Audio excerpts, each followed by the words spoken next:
Good morning everyone, welcome back to my channel. My name is Shikha Sharma and I am a teacher by profession and my channel name is Teach Learn and Grow with me.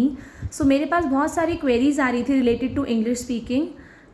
Students बोल रहे थे, teachers बोल रहे थे कि ma'am हमारी English बहुत अच्छी नहीं है, तो हम इंटरव्यू कैसे क्लियर करेंगे. एज आई से मैंने आपको जैसे कि बताया कि दिल्ली में तो English is very very compulsory to speak.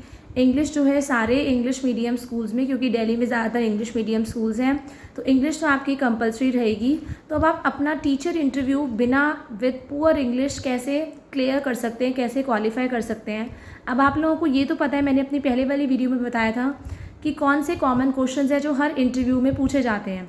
For example आपका पहला क्वेश्चन होता है introduce your self, self introduction होता है. तो आप अपने इंट्रोडक्शन से रिलेटेड 10 to 15 लाइन्स तो लर्न कर ही सकते हैं. अब हम लोग भी इतना पढ़ लिख के आ रहे हैं एंड वी आर टीचर्स.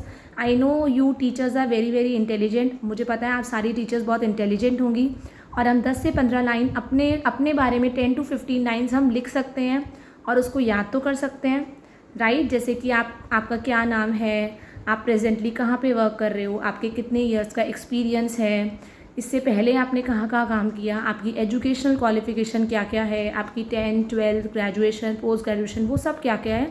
आप वो 10 to 15 लाइन्स को लर्न कर लीजिए, जो फिक्स्ड है वो पूछेगा इंटरव्यूअर, राइट. नेक्स्ट आप कुछ शॉर्ट सेंटेंसेस लर्न करिए. आप इतनी बड़ी सी इंग्लिश लर्न मत करिए, आप शॉर्टली लर्न करिए. जैसे my name is this one, I am belong to Delhi, I belong to UP. आप शॉर्ट सेंटेंसेस लर्न करिए. आप यूट्यूब पे वीडियो और भी सर्च कर सकते हैं कि आपके कॉमन इंटरव्यू क्वेश्चंस कौन से होते हैं. मैंने भी आपको एक वीडियो में कल बताया था कि कौन से क्वेश्चंस होते हैं, बिकॉज मेरी भी इंग्लिश इतनी अच्छी पहले नहीं थी. मैं भी नर्वस होती थी, इवन मैं पूरा लर्न करके जाती थी कि अब मुझसे क्या क्वेश्चन किया जाएगा, मुझे क्या जवाब देना है. फ्रैंकली स्पीकिंग मुझे भी इंग्लिश मेरी इतनी अच्छी नहीं थी. मेरी इंग्लिश टीचिंग प्रोफेशन में आने के 2 साल के बाद ऑलमोस्ट ठीक हुई है. एंड आफ्टर दैट जब आप प्रिपेयर कर दे अपना 5-6 क्वेश्चन जो कॉमन पूछे जाते हैं, जो मैंने आपको बताए, आप उसकी प्रैक्टिस करिए मिरर के सामने. मिरर के सामने देख के अपने आप ही क्वेश्चन कीजिए और अपने आप अपना आंसर दीजिए. आप देखिए आपके फेस पे कैसे एक्सप्रेशंस आ रहे हैं. आपको नर्वस नहीं होना है, आपको वही लाइंस को आप प्रॉपरली लर्न कर लीजिए.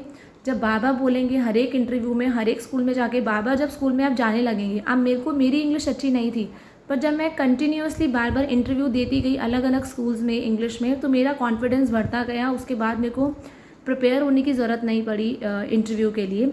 सिमिलरली आपके लिए भी ऐसे ही है. आप प्रैक्टिस कीजिए. अगर आप फ्रेशर हैं इंग्लिश में, आप स्टार्टिंग में आप लर्न कर लीजिए.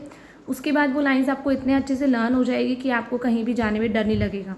And then coming to demo, अगर आपका डेमो होता है तो डेमो में तो आपके वही सेंटेंसेस, अगर आप हिंदी टीचर हैं तब तो कोई प्रॉब्लम है ही नहीं, पर डेमो के अंदर आपके वही सेंटेंसेस यूज़ होते हैं जनरली जो आपके सब्जेक्ट से रिलेटेड होते हैं. आप सोशल साइंस इंग्लिश में पढ़ा रहे हैं तो आप आराम से इंग्लिश के वर्ड्स यूज़ कर सकते हैं. वहाँ पे सोशल साइंस के टिपिकल वर्ड्स होंगे, राइट. इंग्लिश है तो इंग्लिश टीचर की तो इंग्लिश अच्छी ही होती है.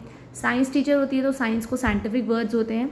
सो इतना ज़्यादा प्रॉब्लम नहीं आएगा, तो नर्वस होने की कोई ज़रूरत नहीं है. आप बस कॉन्फिडेंस रखिए, जज करिए, अंडरस्टैंड करिए वो क्या क्वेश्चन पूछ रहा है आपसे और आपको क्या जवाब देना है, right. All the best for your interview. Thank you everyone. Have a nice day.